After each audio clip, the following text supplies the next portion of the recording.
Hi, this is Carlos Cousins, and the following ACT data interpretation question is asking for what would happen if the seals here were changed by something else. So basically, we're changing a variable, and we're wondering how that would affect the results.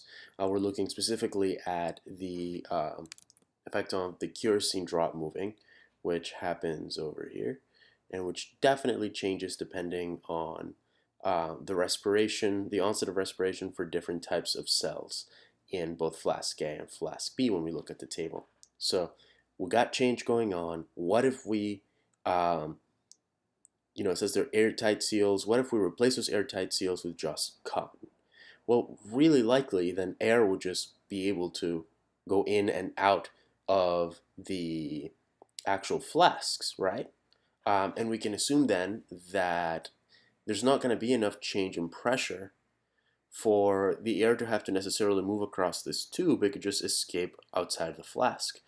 So there's not going to be any air current going on here, any push in any direction. There's probably going to be no motion there at all.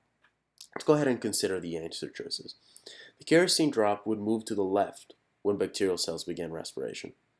Well, no, there'd be no pressure anyhow because all the air would be freely going in and out. It's sort of like, imagine if you just grabbed a tube and you put it, and it was just open-ended, and maybe a beaker, and you put, well, maybe a beaker with two ends, a U-tube, and you put it inside a cup, just like an open cup, and then inside another cup, and here on the inside, there was something.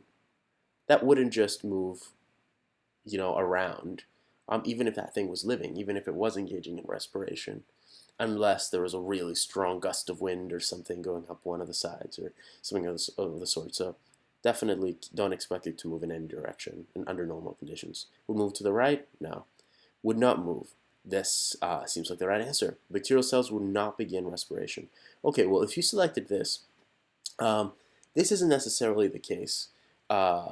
The cells undergoing respiration, they weren't undergoing respiration simply because they were within the flask. It says that the cells inside are going to consume oxygen, and the kerosene drop is only an indication of that oxygen consumption. So there's air moving along as the oxygen runs out.